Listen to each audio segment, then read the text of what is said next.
Hi, good evening. Assalamu alaikum, ladies and gentlemen.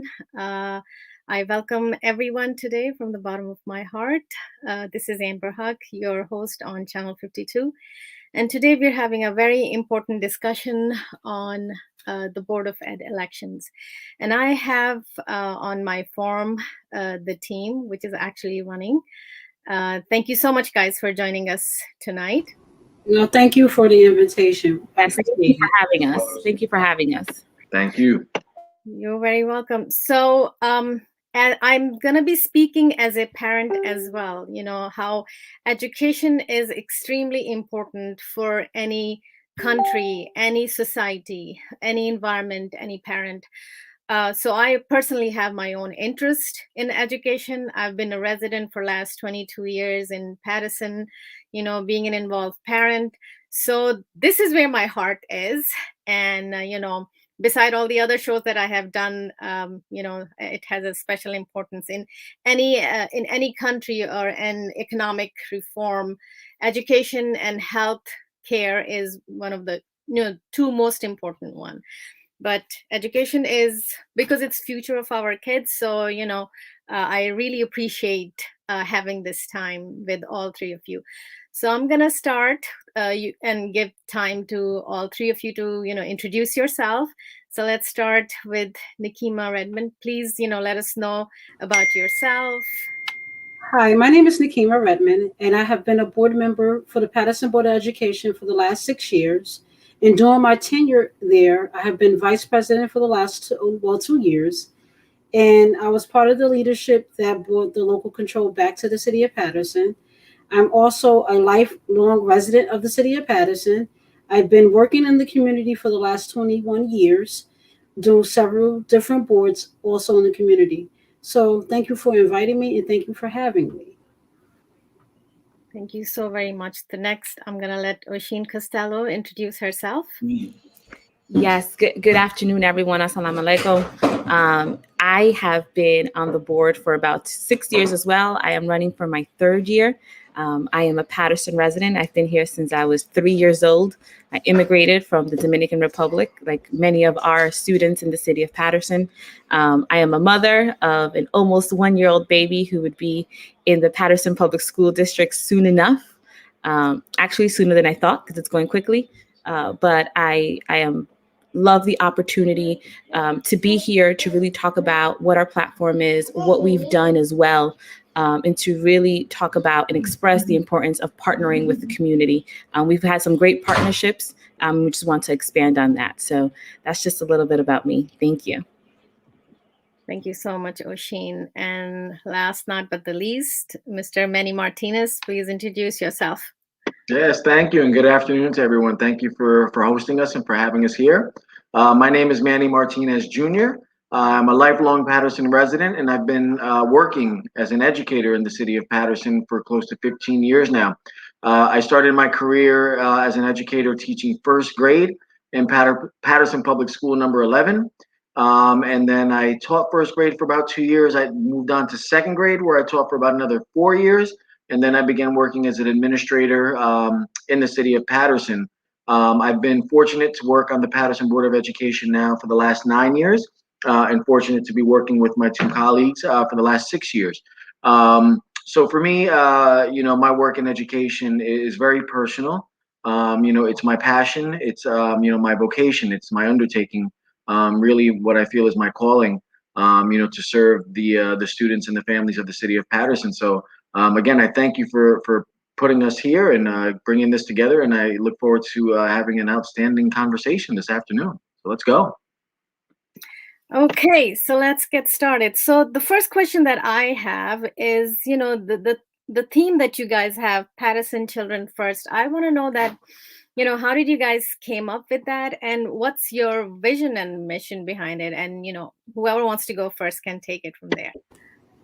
I'm on a roll, so if you ladies don't mind, I'll just kind of continue on.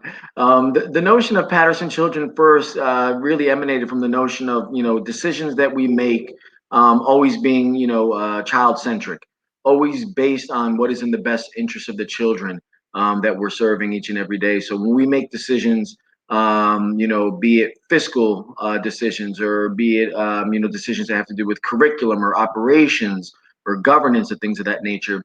It's always about keeping at the center of that decision making process what is best for the children. So hence the name Patterson Children First. But again, it's bottom line, it's just always a very child centric approach to everything that we do and the decisions that we make. So I'll turn it over to my colleagues. Yeah, and I think that when it's a way to keep us on the message as well. It surrounds everything that we do. Every decision, every conversation is in thinking of what is best for our students, for our children in the city of Patterson, and the vision as well. When you're putting the students first, when you're putting the children first, you're constantly thinking about innovative ways to cultivate and to motivate them, and it's why kind of as we think of that, we started thinking about the restructuring of our high schools, about standard curriculum across the board, about bringing our students into school district owned buildings instead of paying leases, making sure that they're all in Patterson. So in the vision of really giving all of our students opportunities for them to decide what they want to do in life. What do they want to, what career, what profession? And that could be a 4-year college, or that can be a technical school.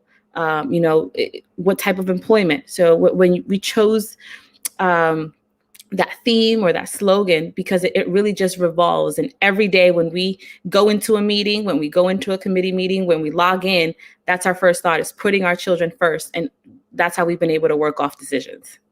So just to add to what my colleagues are saying, we were students at Patterson Public Schools, so it's personal for us. We still live here in the community, and we wanted to come back and make sure that we give our best to the students here and let them see that once you leave Patterson Public Schools and go to college, you can come back and be effective in the school district and help other students see what we do, and that we live in your community and we're accessible to you. Because a lot of times students don't see people in the community again. So it's our pleasure to be here and to make sure that we are available to the students, because what we do are for them. Pretty much. Absolutely. It's beautiful. I'm glad actually, Nikima, that you mentioned that and that is a very common practice. We have seen, kids coming out of Patterson being successful and not returning back. And it's like the first thing is that you got to get out of Patterson and not come back. So that's like a notion coming out. And we all know that it's been, Patterson has been looked down upon, but in last few years. But the new theme of new school, specifically that the new school, which is Taub, Joseph Taub, the school, the new one, which is the whole Don Bosco. We just got used to saying that beautiful building, and I know the first day when it was like an opening ceremony, it was such a big thing. Parents were standing there, and a new excitement in kids, specifically because we're coming out of pandemic. So and that does bring parents on many things, what's actually happening. And I do see, because it's a diverse community, we have different community members, and you have different questions coming on from different community. So the message that which I'm coming back, that going to school here and then we can come back and being proud of it, is something which is new, which has never been there before. Kids, and I go ahead. Yeah, I just, I don't mean to interrupt, but you're speaking to something that's so relevant and important. For quite some time, the notion of being successful in the city of Patterson was, well, were you able to get out, get yourself an education, get yourself a job, and move away and don't come back? But we've seen that narrative starting to change now. What we're seeing are young professionals who are starting to invest in not only their time, but their dollars, and starting businesses and purchasing a home. And I think the three of us are evidence of that. We've made a really conscious decision to say we're going to stay and invest in our community. We all continue to live here, and we love our city. And the only way our city is going to get better is if people like us and our future generation of young people return. I encourage all young people to travel the world. Patterson is not the world. Patterson is a small corner of the world. go to university, travel, go abroad, but then come back to Patterson, bring those skills, bring that experience back to the city, and it only enriches and enhances what we have to offer here in town. So that narrative is starting to change. If you see, we have a lot, the population of folks who are serving in public offices like we are is starting to shift now. We respect and love our elders, but you see that shift happening because you see younger people engaging. And to me, that's very encouraging. That means in the years to come, it's only going to get better.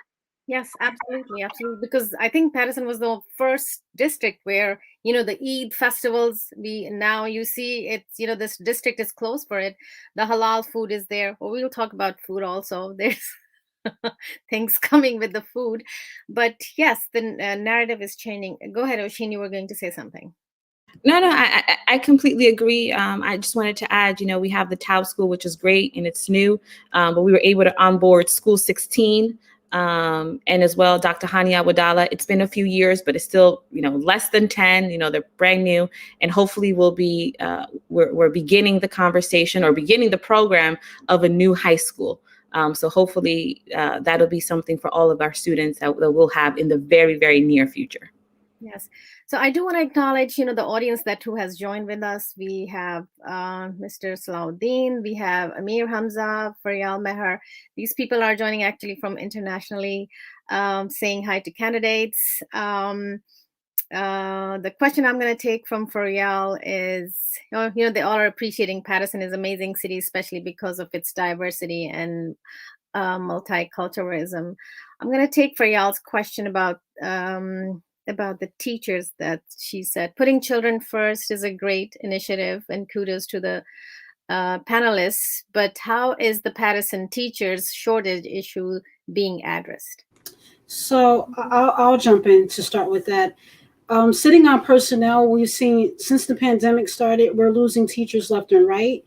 It's a national issue. It's just not a local issue. Mm-hmm. So the district is coming up with new inventive ways so we can recruit new teachers. We're going to different colleges and partner with them so then local students can come back and teach in communities such as Patterson. We also are trying to go to HBCUs, which is historical Black colleges, to come into urban areas so they can teach children that look like them in a classroom. So it's a struggle because it's everybody's coming back from the pandemic, but we're working on it. We're trying to address the issues, and we just want teachers that really want to be in the classrooms and want to teach our students and make sure that they're getting the proper education that they deserve. Yeah, and we, in addition to that, apart from partnering with the various universities, but we know that there's some areas that there's a severe shortage when you talk about bilingual education, when we talk about special ed education. And we've been working with our legislators to make sure that individuals who are in the process of getting those certifications, they can do an emergency cert. Which would allow them to kind of speed up that process so that we can get them into the classroom a lot sooner. So, apart from cultivating with a education academy that we have in-house in one of our high schools, to partnering with the various universities, and then for individuals that meet, our substitutes, our teacher assistants, our teacher aides, we're also partnering with various universities so that we, the school district, can help them get the documentation and the training that they need. So apart from the emergency cert, we're also helping financially some of these individuals who are interested, so we can help pay for that training and for that degree so they can come back and serve the city of Patterson. Oh, that's awesome. I don't even think that many people know about this. Yeah, that's something that again, as Commissioner Castillo mentioned, our legislators have done a phenomenal job of kind of pushing that through to allow to us to close that gap of teacher shortages. But locally, to answer the question more directly, or to take it on rather, the notion of recruiting. We have to up our efforts to recruit, and then also reflection. Commissioner Redmond mentioned it. When you're recruiting teachers that reflect the communities in which they work and teach and serve, the results tend to be better. What it really provoked me to get involved as an educator was the lack of people who looked like me in my community. I didn't have a male teacher in my life until my high school experience. And a male teacher of color who spoke a different language and lived in the neighborhood that I lived in and so on and so forth. That didn't exist. when I was growing up. So the notion of being able to recruit folks who look like us and come from the communities that we live in goes a long way. And I think that's definitely, something that we want to do. And then, and they also agree with this, the notion of teachers, not just in Patterson, but across the board, teachers should be paid more money. If you want to enhance and you really want to get the best of the best, the best professionals to come into the world of teaching, they need to be compensated better. That's a big reason why a lot of teachers are leaving the world of education, because the work is so arduous, but the pay does not reflect it. If you look at other European countries, their teachers get paid on tiers with lawyers and doctors. In the United States, it's just not that way. So recruit teachers, reflect who we are, and pay them better. I think we'll see, a better turnout. Absolutely, I can't agree more with this, because I'm with early childcare, and it's even paid less there. So and during pandemic, parents has really realized that how much importance of this job is specifically. uh, yeah, talking of I want to talk about the local control. We're getting a lot of good questions, but I do want to talk about the importance, because many of our parents, specifically, I'm going to talk about our Asian, Bangladeshi, uh, Pakistani community, because in Patterson we have a lot of Bangladeshi community. They don't know what does a local control and not having that local control mean, and what how much work goes behind it. I know, because I'm involved in it, but it is so I want to talk about this. That So I'll jump in. It's personal to me. I was a student in eighth grade when the state took over our school district, and to be sitting on the board of education now, 30 years later, it's a great thing. Local control means that the people of the city of Patterson has a voice. For 30 years, the state of New Jersey made decisions for the school district. So we had to suck up what the state said to us. The local community did not have a voice, and they just had to take what the state gave us. So now we're making sure that all individuals in the state and the city of Patterson understand that they have a voice, and we appreciate that their voice comes to us, and you hold us accountable, um, because we represent you at the end of the day. So we want you to hold us accountable, but you also want to hear your voice, and we want to make sure that you have a say so in your child's education now moving forward. So, and just to go into deeper to what Commissioner Redmond said is, for 30 years, so in 1990 towards 91, the state of New Jersey came in and took over the school district. That means that the superintendent was hired by the state of New Jersey. All decisions for the city of Patterson were made from people all the way in Trenton. Now, I don't know how they were able to see what Patterson, how Patterson was producing or moving forward, aka they could not, but they were making decisions on our behalf. So that's why our push for local control, meaning that now us in the school district and in the city of Patterson, we're making the decision.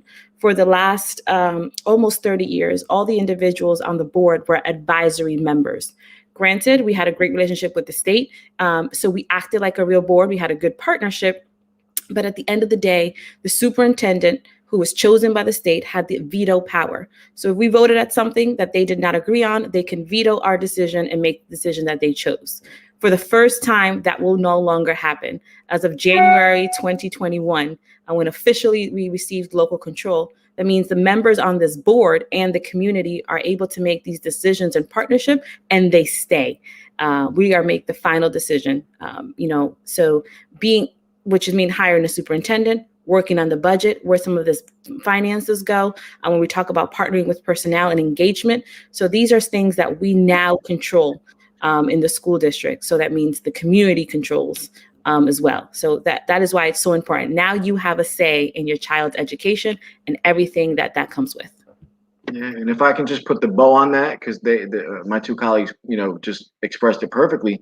Ultimately, it means that the buck stops with us. The highest levels of accountability lie in our laps now. There's no longer the notion of saying if something doesn't go right or wrong, that it was the responsibility of the folks down in Trenton. No, the responsibility lies solely with this elected group of officials, and who are now given the task of overseeing the district. So basically it's just the ultimate amount of accountability, and the buck stops with us.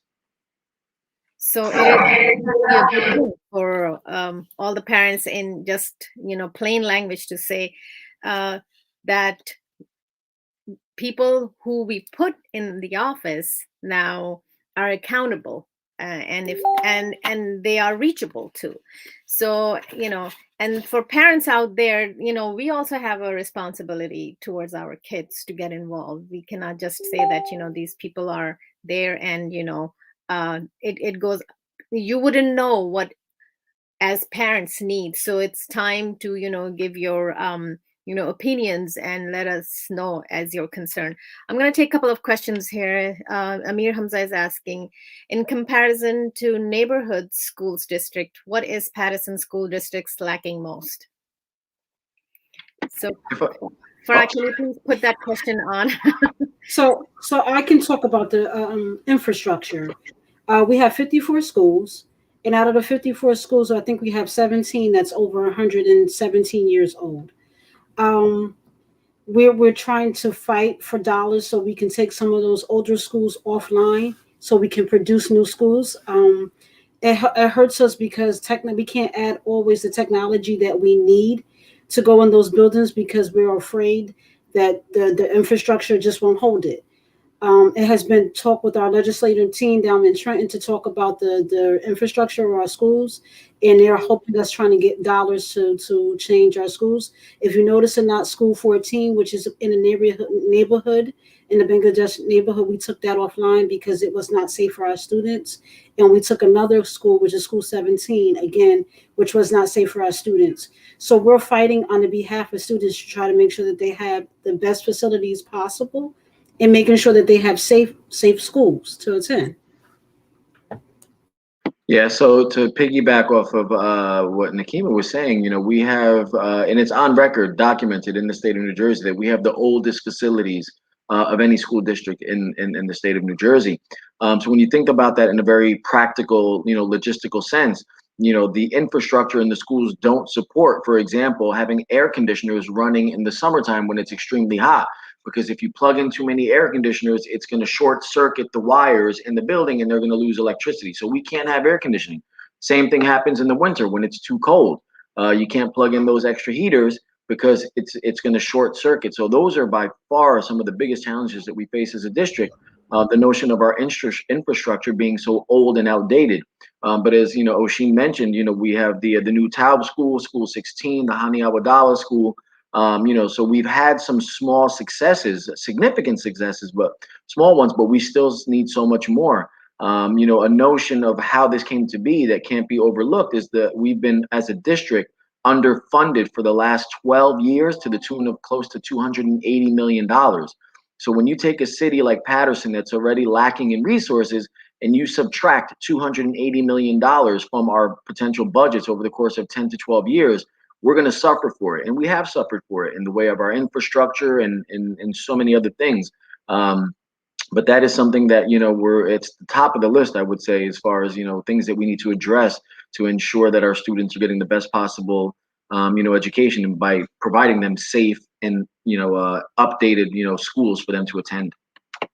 So speaking of that, actually, I think as a parent, I would think that, that does impact the learning ability and even teaching ability of the teacher. If it's cold and hot, just like in jails and cells, that's like, it's kind of a, when they have to give punishment, that's how it is. So, Well, think about it in this sense. If you show up at your office, at your cubicle, at your desk, and you don't have heat that day, how effective and productive are you going to be sitting at your desk if you're shivering or if you're sweating and you can't concentrate? So those small things like heat and air conditioning, in the summers and the winters respectively, they may seem like small deals, but they're actually very big, significant deals. As adults, if you're cold or you're sweltering hot, it's hard to be focused and productive. Imagine a 7-year-old, 8-year-old, 9-year-old, it affects them very much as well. Yeah, and I think that even as we're planning and why we're doing a lot of this work is because we had the the issue with our infrastructure and finances, we've tried to find alternatives in order to make sure that we provide the best for our children. So we did an energy savings program that not only helped us financially when we're saved energy, but some of that money we've been using to bring back into infrastructure. When we talk about new roofs, when we talk about some of our services, we do have a lot of our buildings that now do have air conditioner and heat, sometimes too much heat in some of the buildings, but we're working that out. But we've used some of these alternatives to subset what our budget was not bringing in order to bring in additional resources to help. So we've gotten floors done, we've gotten gyms done, we've gotten I think our last roof was just finalized. We've done auditoriums. So we've taken this money to use different work. Granted, we have very old buildings, but we've been able to do some great infrastructure work with this alternative route that we kind of started researching, and it worked in the district, and we brought it on board, and it's helped a lot. Okay. So I'm getting some questions, people which are not asking on the Facebook, because we have a couple of teachers who work, maybe they don't want to put their names on. So the question is, what do you plan to improve the teachers' performance, since the graph is showing the performance really low? What is there for teachers from the teachers' perspective? So we have efforts from other colleges, which is called professional development for our teachers, where they can go and learn new techniques to help them with the morale in the classroom. We've been partnered with William Patterson, Montclair State University, and other local colleges. These are efforts where you can help teachers be able to address some of the issues that they might be having and teach them new techniques, because each of us have to learn something new. So we want to make sure that we're innovated with our students and making sure that we be able to change some things going around. Absolutely. Yeah. I'm sorry. I didn't want to cut the line. The notion that, as a former classroom teacher myself, it was really important for me to learn as well. Teachers need to be taught as well. We need to be constantly on the cutting edge of new techniques. One of the catchphrases that's often used in education, but it's very applicable, is that of differentiated learning, right? And what does that mean? So as a classroom teacher, I can have 25 students and I can try and approach with those students, and maybe, let's say, 20 of those students grasp that notion of me teaching it that way, but that means 5 students didn't get that. So what that means to me as a teacher is I have to change and learn different techniques to ensure that those 5 students who perhaps didn't get that technique, I can teach it to them in a different way. Teaching is not one size fits all. Some kids will understand it the way I provide it, other students won't. So as a teacher, you constantly have to be tweaking and enhancing and learning and being taught yourself better techniques that you can apply in the classroom. And the statistics show it. There are 2 determining factors that lead to success in school buildings. A is the quality of leadership in your principal in that building. In my opinion, what's even more important than that is the quality of the teacher. The teacher sets the tone in the classroom. When those kids walk into that classroom in the morning and that teacher is ambitious and eager and energetic, kids feed off of that. They notice that and they want that. And if the opposite is true, and it's understandable, teachers are human. Sometimes we're having bad days. Kids also feed off of that. Teachers set the climate in the classroom. We create the climate in the classroom. So having good relationships with your students, engaging them, being energetic and upbeat, that goes a long way. But teachers need to be taught as well. So as Commissioner Redmond said, that professional development is huge. And just supporting our teachers. I think that's very important. I think it's supporting our teachers, supporting our staff, providing social and emotional support for our students, but for our teachers as well. Especially in this day and age, it has been a very difficult 18 to 20 months for our teachers and for our students. So it's really having them feel supported. So it's the teaching component, but it's also the support, classroom support, curriculum support, technology support, but also that social and emotional support as well.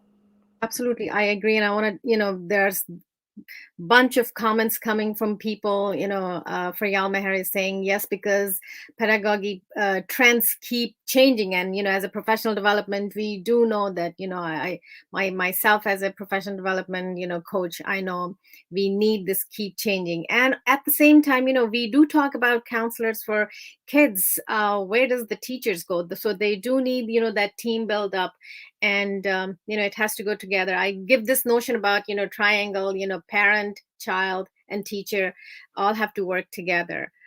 There was another good question here. In terms of special need, I know there was a huge gap because of pandemic, and and our district got huge funding, and I know that Board of Ed funding is one of the biggest funding. How is what are your plans in terms of special need kids? And I don't know right now what's for each child. In 2016, when I was involved, I know it was per child between 30 to 48,000. I'm not sure if it's the right number. And it takes a long time for an IEP to. It used to take 9 months anyway. And now it's we're not even hearing any deadline when it goes to special need child, from early intervention to going to school district. It becomes like, oh my god, now God help you. I want to know what you guys have to say, because that is one of my line as well with special need kids. So to give a little bit of history, our special ed department has suffered a lot because of the underfunding. We at the Board of Education, we went and partnered with the Educational Law Center and actually sued the state of New Jersey and was trying to get the funding for special education. Also, we're finding ways that we can outsource some of the some programs that we don't have in the district with other districts, so we can help parents get the needs for their children, especially IEPs and the 504, to make sure that the students are needs are addressed. But a lot of parents don't know how to advocate for their students, so we just have to make sure that they get the information and make sure that they can get the right direction, because a lot of times we have new parents that come into the district that don't understand how to navigate with special needs children. So we have a special education department, and we have a director, and an excellent assistant superintendent, that she tries to make sure that each parent is heard. But again, because of the underfunding and because of the lack of resources, we're trying to find other ways other ways where we can kind of partner with other areas for our students with special needs. Yeah, and when we talk about that subject, I mean, hence why we're working with our legislator for the emergency certifications, because we have a lot of talent. And sometimes just the process of being certified can be very lengthy, just red tape. So that's why we came into the emergency certification. We've also we completely agree. Sometimes it takes very long time for the turnaround from special education and the 504C plan, or just the evaluation. So we've definitely onboarded many different agencies to make sure that we're providing those services. So we're not trying to tackle it all in-house, because the important thing is that the student is getting what they need. So we've brought in companies to help us do, the speech therapy, physical therapy, various other services. We're making sure that we're partnering with other schools, that if we don't have the services here, we're transport that student to wherever they can get that service. So we're doing that as well. We're also opening programs for our high school students, and even at elementary, but moving into high school, for day-to-day operation, day-to-day living. It can be something as simple as making the bed or going out to work, depending on where that student eats. But our idea is to get what they need once they get to a high school level, that we can show progression, making the bed, doing everyday tasks, going to work. We've partnered with William Patterson University and PCCC. We want some of our students can go to college and get an associate's, and move forward to a college bachelor's degree. So we've started, our high school program for that, and making sure that we're pushing them through, all the things that they can do. They have a lot of potential. All they need is that resource and support. And we've started to offer that, as well as onboarding firms to take some of these tasks. Yeah, and because of the measures that were just explained by my colleagues, we've been able to significantly close the gap as far as making sure that our students are having their IEP meetings and their evaluations are taking place, but more importantly, the implementation of the IEPs and the 504s are taking place. So there's still a long way to go, but we've definitely closed the gap. We've made significant strides. But that notion of getting the emergency certs because the teacher shortage is real in the not only in Patterson but in the country, but also the notion of shortages of special ed teachers is even more vast. I mean, you see math, science, and special ed tend to be the three areas specifically where you tend to see shortages with teachers. So it's a tall task, but we've worked diligently to close that gap.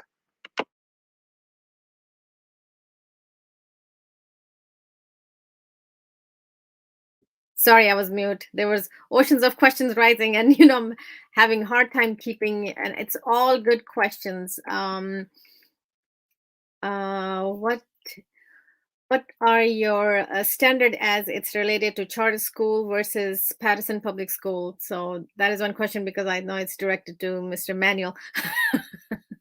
I kind of knew that was coming my direction. So the biggest misnomer I think perhaps when it comes to charter schools is that people tend to believe that charter schools are not public schools, which is completely false. Charter schools are public schools.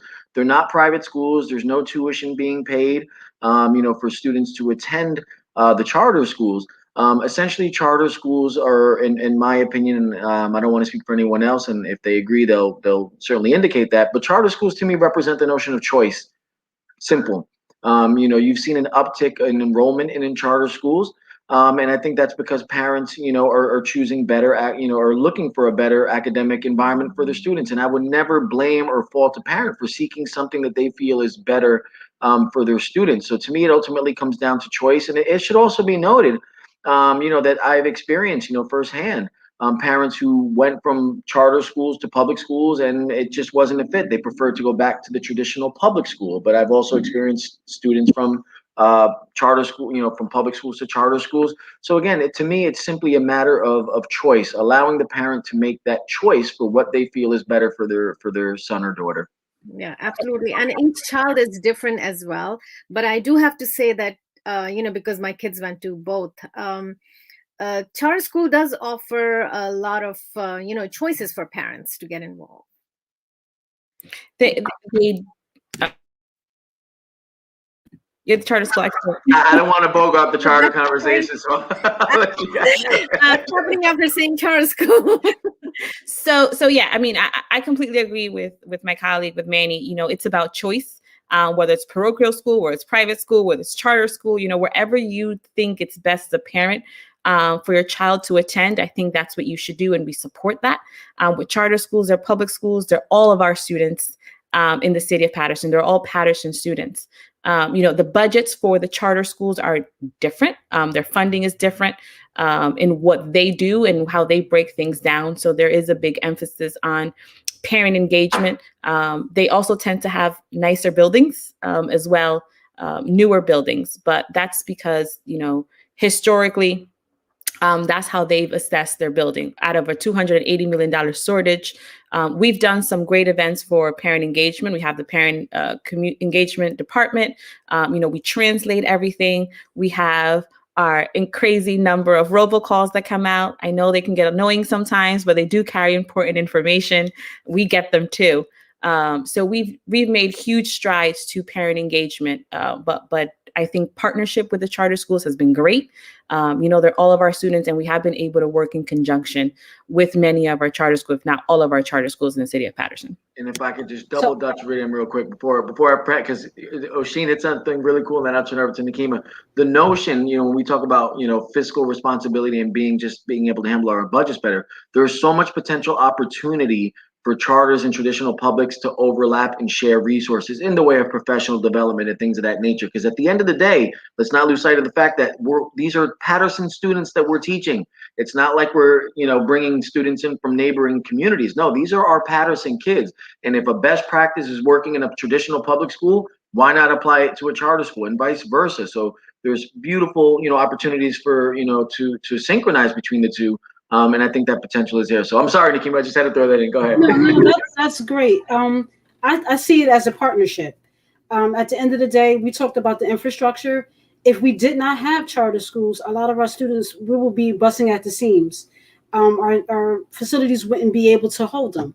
So it's a great partnership. Again, it is a personal choice for the family, but it's about those partnerships, and we just want to make sure that we understand that they're all Patterson children, and we want to make sure that they get the best education available to them. And we would like to know that the partnerships.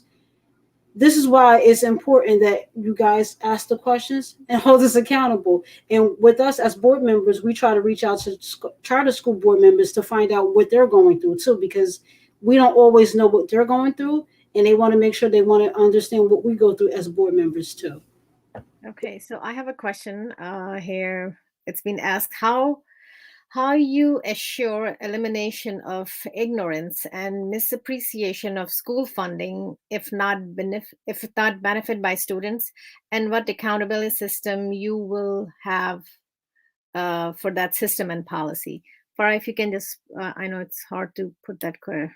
Yeah, if I'm gonna just assume some things about the question, so the way, in my opinion, to best eliminate some of the waste and some of the frivolities that come with a budget, when you actually sit down at the table and to put your budget together, your budget represents your map, your roadmap for what you want your district to look like and be.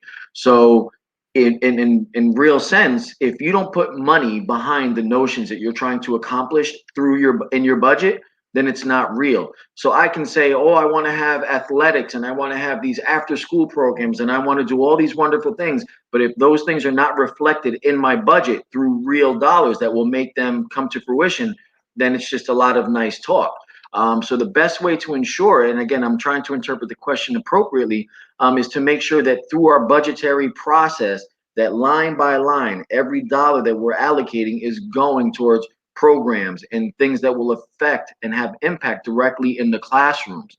So I think I got the gist of what that question was trying to answer. And really the best way to go about doing that is making sure that your budget is a reflection of your vision for your district. And you have to put the dollars behind it. If you don't put money behind it, it's not real. So we also have to be kind of realistic too. We have to look at our budget and look at programs that might not be working in our district. So if we have programs that's established already and we know that they're not working, that's things that we have to probably shut down, change the dollars, and for example, our restructuring of high schools. We noticed that some programs weren't working effectively for our students. So the board with the superintendent came up with the ways where we can do basically back to traditional high schools with pathways for specialties with our students to help them, because we saw that there was a need for that. So you always reflect it. Your budget's always going to change because you're going to see things in your budget changing drastically as you're implementing programs for students. But the best way to eliminate all of that is that now we have local control. There aren't people in Trenton making up our budget. We're seeing what the needs are of our school.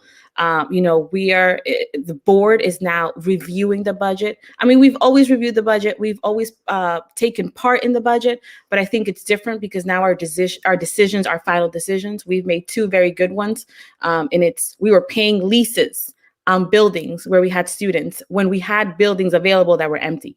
So something that simple can put millions of dollars back into the classroom. And that's when you talk about misappropriation or decisions that may not benefit our students, that may sound nice, not necessarily ill-intended, but because the decisions were being made by people that weren't necessarily here, that couldn't see it every day. Now that we can see it and we live here, I think it's a little different of how we would handle those things. And also going back to public and private partnerships. We're now, like for buildings, we're talking about buildings that been sitting vacant. We'd like to go to our city council and make sure that we can advocate for those school district either to take some of those buildings on and reformulate them as schools. So private and partnerships. Okay. Next question from Kim James. Actually, she's asking a couple of good questions, so I'm going to ask two questions at the same time.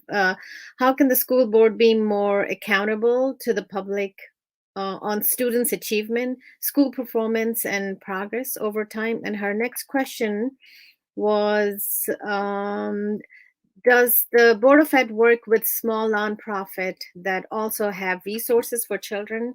If yes, and how can they get involved? And many people are joining. I see Alyssa Mims commenting, thank you for Channel 52 for creating this.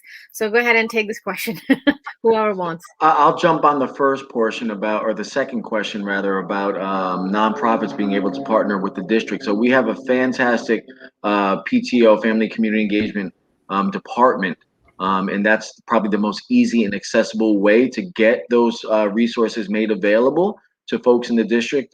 They can, be made aware of those programs the nonprofits are offering, and then they can then be shared on a larger scale throughout the district. And then figure out the ways to actually marry those two, the notion of Patterson Public Schools working with those smaller nonprofits to provide those services. It may not be a service that can be provided district-wide, but even if it's provided in a specific neighborhood or two neighborhoods, things of that nature, that's a way to start it and then potentially grow it from there. So that was that second question. The first question, if one of you guys want to circle back and repeat that, I kind of lost the first question. So Ms. Huck, if you want to repeat the first part, and then I'll allow one of the my colleagues to jump on that. I don't remember what First that question is. is, how can school board be more accountable to the public on students' achievement, school performance, and progress over time? So I think communication is key. Um, the district has formed ways where we can communicate with parents in real time. We use the parent portal so you can actually see what your students are doing in real time, their report progress, their grades, and you can also talk to their teacher if you have an issue in real time, and you can set up meetings. Um, if this pandemic have not taught us anything, technology was a necessity. So we're definitely making sure that our parents have those robocalls. We're going to say those robocalls. Maybe we can do like a parent informational center where we can go around different areas of the community and explain to parents what we actually do as commissioners. They don't know all the time. And also just to make sure that they're involved. We would love to see increased involvement with our parents coming to our board meetings, being engaged. For a long time, parents were not engaged and we couldn't figure it out. And we have excellent programs that our parents can benefit from. So we're not just trying to educate your child, we're also trying to educate the whole entire family, because this is a family thing, and making sure that it's a community thing also. Absolutely, you're right. I know we are coming so close to our time. And there's so many good questions coming. I do want to acknowledge Amir Hamza is asking this question: what help district wants from parents? This is something which nobody ever asks. No one ever asked that. Yeah. No, but the biggest help that we want from parents is to get involved. It is very important. I know Commissioner Martinez will tell you why, the correlation between parents and students. I'll leave that to him. But we don't know what your child needs, right? So we can tell you what our family needs, what our kids need, but you live with them. So whether you're a mom, a grandma, an aunt, and uncle, you can communicate what your child needs, what they are receiving, what is being done that is great. And also making these decisions. I think that is the most important and powerful thing that you can give us, so that we can create those policies. If it's working, great, let's make it standard. Let's see how we can emulate that in another school. If it's not working, let's have a discussion of why it's not working and how we can fix it. Commissioner Martinez? Yeah, no, you led me into that perfectly. So one of the most simple yet effective things that I used to do when I was a classroom teacher was start with a question at the beginning of the school year that I would ask to every parent. Simply put, tell me things about you and your child that I would not normally know, because obviously I'm going to be spending a lot of time with your child, but nowhere near the amount of time that you spend with your child. You know your child better. The parents are the child's first and most important influential teacher. It always starts in the home. And as Commissioner Castillo was saying, the direct correlation between parental involvement and student success is off the charts. And again, Amber, Ms. Huck, I'm sorry, Mrs. Huck, if I can, kind of, brag on you for a little bit. I've had the pleasure of working with, with you and your daughter. And the proof is there. I mean, I don't want to put her name out there. I mean, the folks may know who she is, and I'll keep it private, but she's doing amazing things. And in my opinion, that was a direct correlation to the involvement of you and your family, and pushing them, to do great things. So it's really powerful when you have the parent, the teacher working in cohesion and encouraging that child. And, the best way to, to get involved and to help is just by doing that. So if, parents, if you don't have the answers, as far as the A's and B's and the mathematics, reach out to the teachers and get engaged in that sense. That's probably the best thing that can be done. Thank you so much. I know we're coming so close. And there's a question. What about the school children food issue? Nowadays, we are seeing a lot of complaint along with given food pictures on Facebook. It is possible to improve the quality of the food. So when we first saw the pictures, we saw the pictures just like the general public. We weren't happy about it. The Board of Education came together in committee, and we decided to hold the superintendent accountable. We asked her to do a corrective action plan. And part of her corrective action plan, some of your students would have gotten a survey to tell us what type of foods they would like to see and what type of foods that we can offer. I know there's going to be a robust training to make sure that our staff members go back and get retrained on how services of food should be to our students, and just making sure that they're getting the proper meals that they're getting. That's the best that I can say at this time. We're still working in progress with that. The pictures were unacceptable, and I think we all take ownership on that because we saw that, and we're now trying to make it correct. Yeah, and I think Nikema hit it on the, right on the head.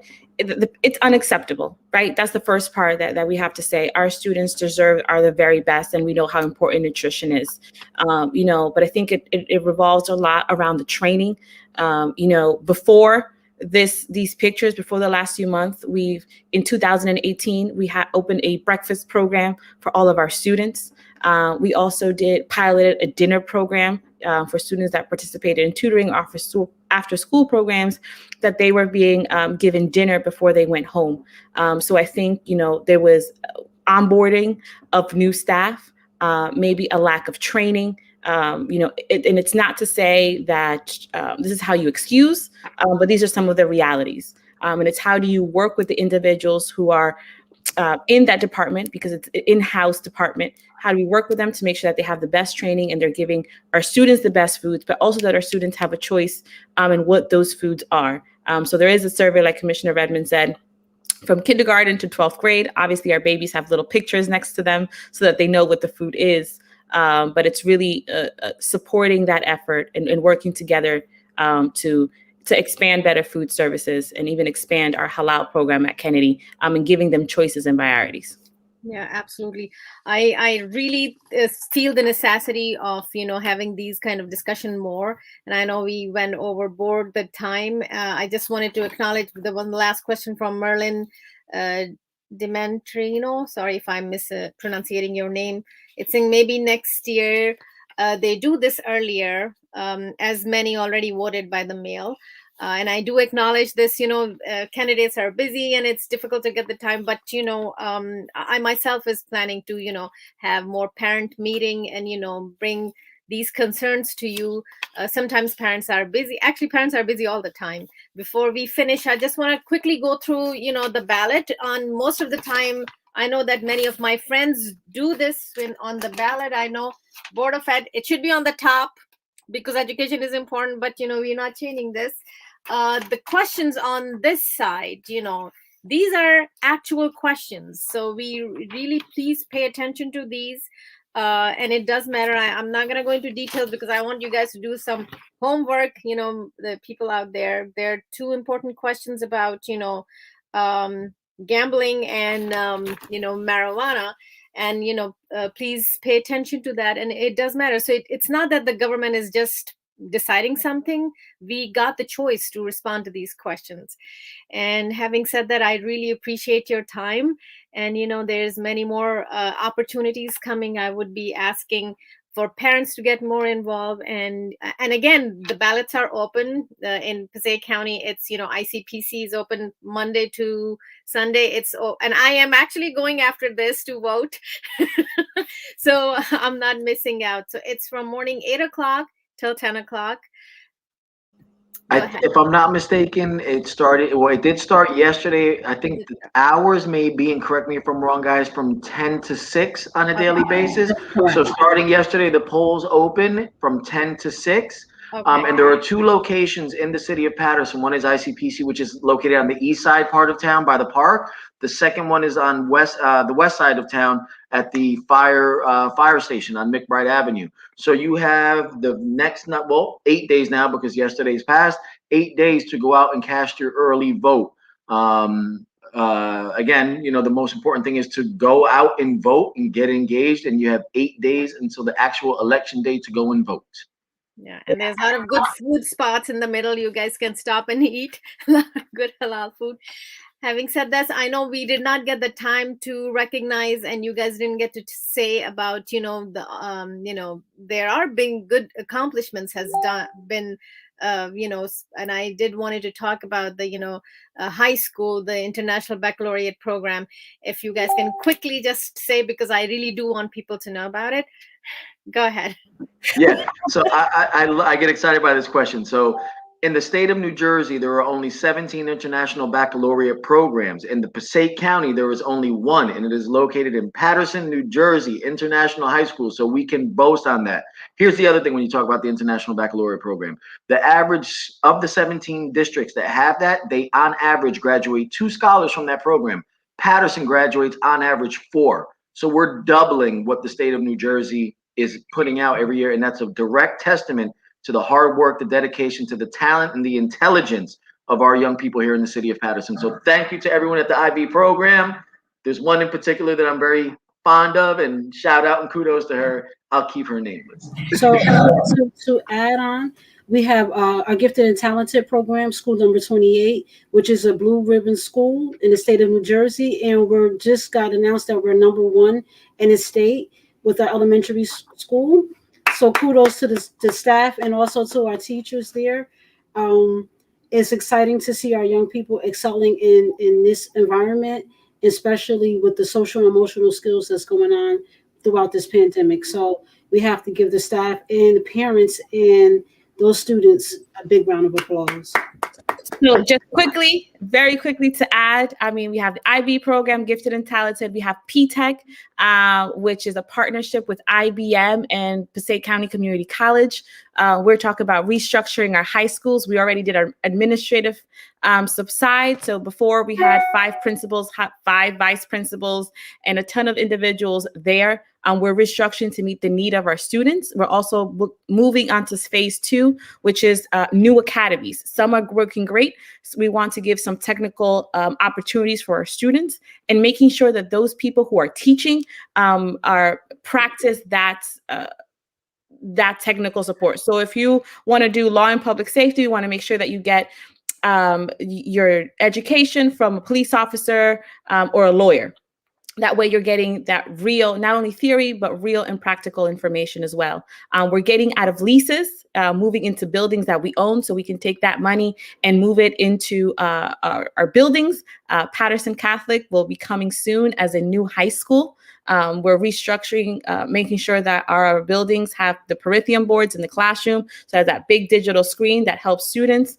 We have various supportive programs for our kids to meet them at their level, 24/7 tutoring, 364 days a year.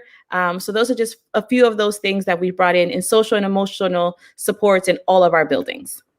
Awesome. Thank you so much. Yes, thank you so much, because I didn't want it, there's so much more that, people don't know about it. With this notion, I wanted to, I know we went overboard, but thank you so much to our audience. Please go ahead and vote. And as we said, education is power. And inshallah, we will meet again. And thank you so much for joining. Inshallah. Thank you. Thank you. And everyone be safe. And Thank remember, you. vote 2, 3, and 4G. Thank you.